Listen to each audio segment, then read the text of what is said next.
मैं तो अपने घर पर सोई थी, यहाँ जंगल में कैसे आ गई?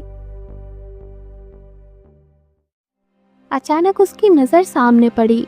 वहाँ एक विशाल जलाशय था, जिसके किनारे एक सफेद कमल का पुष्प खिला था।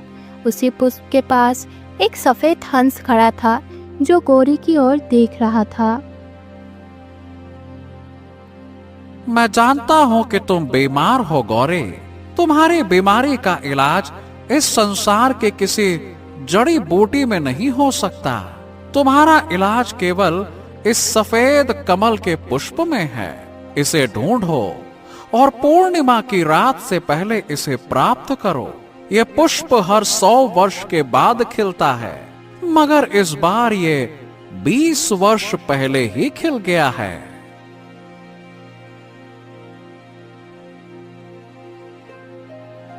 इतना कहकर हंस विलीन हो गया। अगले ही पल गौरी की नींद खुल गई। उसके माथे पर पसीने की बूंदें चमक रही थी। वो भीगती हुई अपने पिता के पास पहुंची।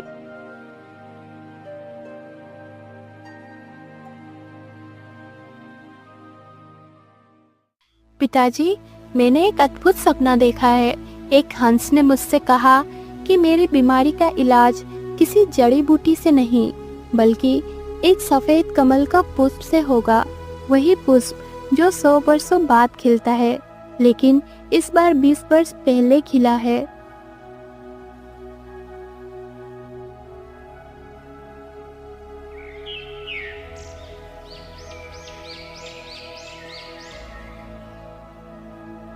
गौरी के मुंह से उसके सपने का वर्णन सुनकर हरिया और बिंदिया बुरी तरह सहम गए। बिंदिया घबराई हुई बोली, कहीं हमारी पुत्री गौरी को वही जलाशय तो नहीं दिखाई दिया जिसके बारे में बरसों से विचित्र दंत कथाएं सुनते आई हूँ? जिस जगह का सपना तुमने बताया है, ये तो वही जलाशय लगता है, और ऐसा कहा जाता है कि उस जलाशय के किनारे हर 100 वर्ष के बाद कमल का पुष्प उगता है। हाँ, तो इसका मतलब मेरा सपना सत्य था। पिताजी, मैं उस जगह को अपने आंखों से देखना चाहती हूँ। शायद वहाँ वाकई कोई सफेद कमल का पुष्प हो, जिसे खाकर मेरी बीमारी ठीक हो सकती है। ठीक है बेटा, तो मैं तुम्हें जंगल तक पहुँचने का मार्ग बता दूंगा। और बेटा, ध्यान से समझो, जंगल की सीमा शुरू होगी तो तुम्हें दाहिनी ओर मुड़ जाना है। कुछ दूर चलोगी ना तो वहाँ तुम्हें जलाशय दिख जाएगा। वही है वो जादुई जलाशय।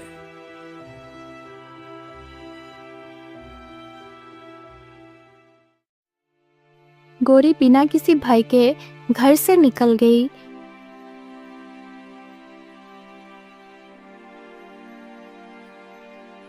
कुछ देर बाद वो घने जंगल के बीच खड़ी थी। सामने 2 रास्ते जा रहे थे, एक दाहिने ओर और एक बाएं ओर। गौरी दाहिने दिशा की ओर चल पड़ी।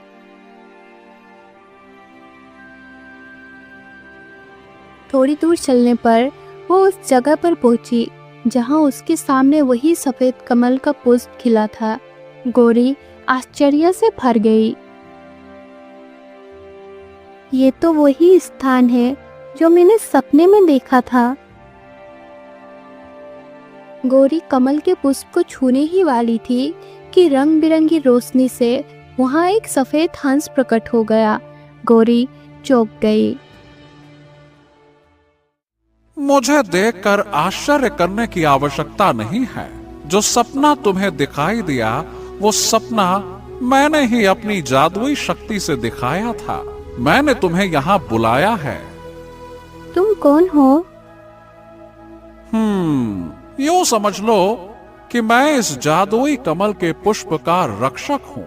वर्षों से मैं इसकी रक्षा करता आया हूँ ताकि ये किसी गलत मनुष्य के हाथ ना लगे। अब मेरी बात ध्यान से सुनो। कल पूर्णिमा की रात है। कल रात तुम्हें यहीं पर आना होगा। मैं तुम्हारा यहीं इंतजार करूंगा। तुम्हारी दुर्लभ बीमारी केवल और केवल इसी कमल के पुष्प से ही ठीक हो सकती है। कल रात मैं तुम्हें इलाज का रहस्य भी बता दूंगा। अब तुम जा सकती हो। इतना कहकर हंस वहां से गायब हो गया। गोरी वहां से चली गई। मगर दूर से यह पूरा दृश्य राज्य का मंत्री देख रहा था। मंत्री भी तुरंत राजमहल की ओर भागकर राजा सूरज के समक्ष सारी घटना बताने लगा। महाराज महाराज महाराज, आज मैंने एक और आश्चर्यजनक विचित्र दृश्य देखा। महाराज, मैंने देखा कि एक लड़की जादुई हंस से बात कर रही थी। राजा सूरज ये सुनकर चौंक कर खड़े हो गए। उनकी आंखों में लालसा की झलक आ गई। क्या बात कर रहे हो? ये तो बड़ी ही विचित्र जानकारी दी तुमने। अब आगे क्या करने का इरादा है? महाराज, मेरे दिमाग में एक उपाय आया है। कौन सा उपाय? महाराज, मेरा मानना है कि कल पूर्णिमा की रात को वो हंस उसी लड़की को कमल का पुष्प दे देगा। मैं चाहता हूँ कि जैसे ही वो पुष्प लड़की के हाथ में आए, आप उससे छीन लें। इससे आपको कोई नुकसान भी नहीं होगा और आप वो पुष्प खाकर अमर बन सकते हैं। बस महाराज, थोड़ा सा पुष्प मुझको भी दे दीजिएगा, ताकि मैं भी आपके साथ अमरता को प्राप्त कर लूं। कोई तो आपका साथ देने के लिए होना चाहिए ना।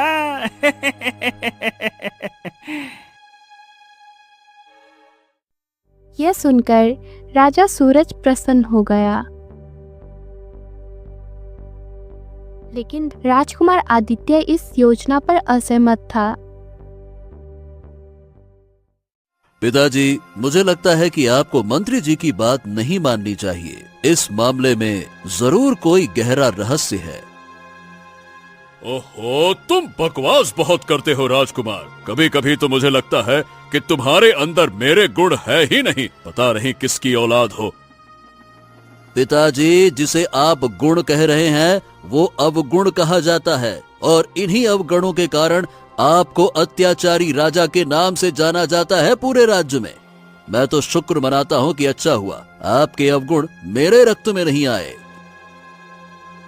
राजा सूरज क्रोधित हो गया।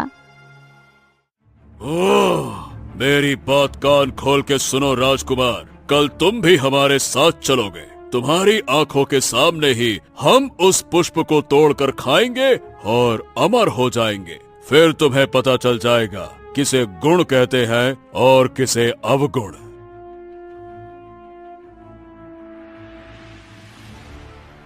इधर दूसरी ओर गौरी ने पूरी घटना अपने माता पिता को बताई।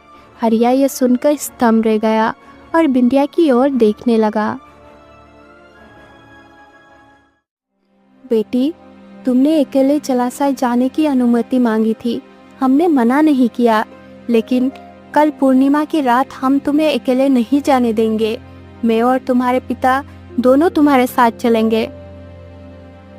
जी, आप दोनों मेरे साथ चलिए। पिताजी, ना जाने क्यों मुझे ऐसा लग रहा है कि उस कमल के पुष्प को खाने से मेरी ये बीमारी ठीक हो जाएगी। ईश्वर करे ऐसा ही हो बेटी।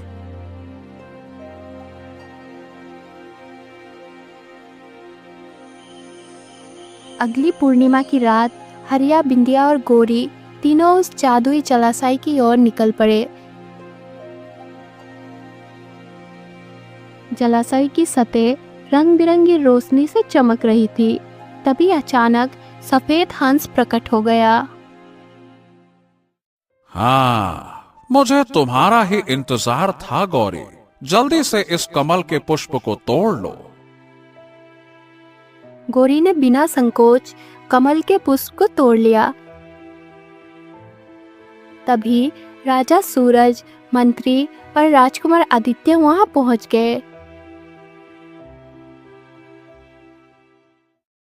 आहा, लाओ लाओ लाओ, उस सफेद कमल के पुष्प को मेरे हवाले करो। लाओ।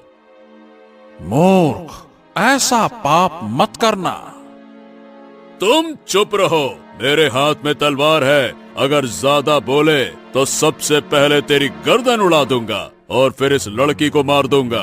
चलो जल्दी से कमल का पुष्प हमें दो।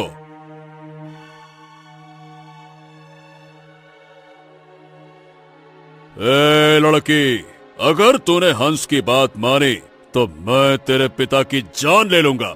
ला इधर दे। गौरी बेबस हो गई। उसने कमल का पुष्प राजा सूरज के हवाले कर दिया।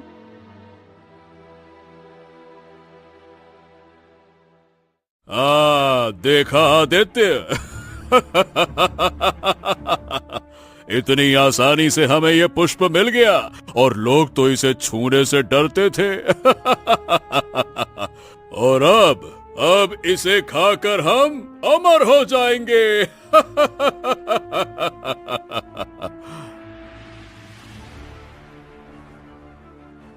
राजा सूरज ने पुष्प का एक अंश तोड़ा और मुंह में डाल लिया। अगले ही पल उसका शरीर नीला पड़ने लगा। ये मुझे क्या हो रहा है? बेटे राजकुमार, देखो ये मुझे क्या हो रहा है? तभी सफेद हंस रंगीन प्रकाश से एक सुंदर पुरुष में परिवर्तित हो गया। मूर्ख राजा, जिसने भी लालच से इस पुष्प को खाया वो अमर नहीं हुआ, उसके लिए ये विष बन गया। लालची मनुष्य को ये पुष्प अमरता नहीं देता, बल्कि सीधे नर्क लोक के द्वार पर पहुंचा देता है। क्या तुम्हें इस बात का पता था मंत्री? नहीं महाराज, मुझे तो यही ज्ञात था कि इसे खाने से अमर हुआ जा सकता है। अगले ही पल राजा सूरज जमीन पर गिर पड़ा। उसका शरीर शांत हो गया। वह मृत हो चुका था।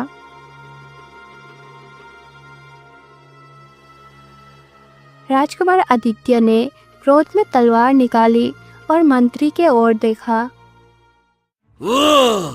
तूने मेरे पिता को गलत सलाह दी मंत्री। तूने उन्हें कभी सही मार्ग नहीं दिखाया। अब तुझे भी जीवित रहने का कोई अधिकार नहीं है। राजकुमार आदित्य ने एक ही वर्ड में मंत्री का अंत कर दिया। वातावरण में सन्नाटा फैल गया। गौरी, अब जल्दी से सफेद कमल का पुष्प उठा लो और उसका एक अंश खा लो। गौरी ने वैसे ही किया। जैसे ही उसने पुष्प का अंश खाया, उसके शरीर से प्रकाश की लहरें फूट पड़ी। माँ, पिताजी, मैं बिल्कुल स्वस्थ महसूस कर रही हूँ। गौरी, तुम्हें कभी कोई बीमारी नहीं थी।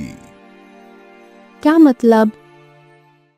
दरअसल तुम इस पृथ्वी की नहीं हो। इस जलाशय के भीतर एक और जादुई संसार है। वहीं से तुम्हारा जन्म हुआ। 20 वर्ष पहले तुम्हारे माता पिता इस लोक में स्वर्ग सिधार गए थे। तब मैंने तुम्हें पृथ्वी लोक भेजा, जहां हरिया और बिंदिया ने तुम्हें पाल पोस कर बड़ा किया। तुम्हारी बीमारी इसलिए बढ़ी क्योंकि तुम्हारे 20 वर्ष की आयु के बाद पृथ्वी का वातावरण तुम्हारे लिए अनुकूल नहीं था। इसीलिए तुम बीमार पड़ी। इसीलिए मैंने ये सफेद कमल का पुष्प 20 वर्ष पहले ही खिला दिया, ताकि तुम्हारा जीवन बच सके।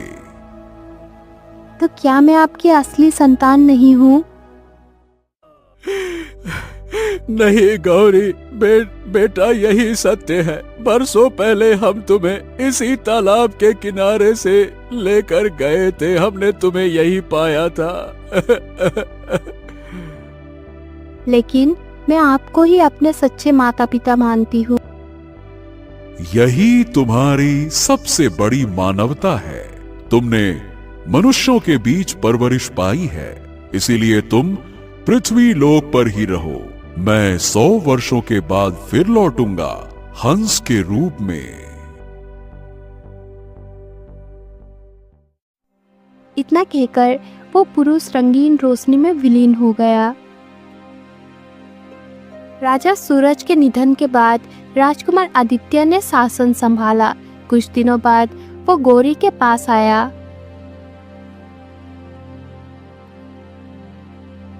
गौरी, मैं तुमसे विवाह करना चाहता हूँ, क्या तुम मेरी पत्नी बनोगी? हाँ राजकुमार।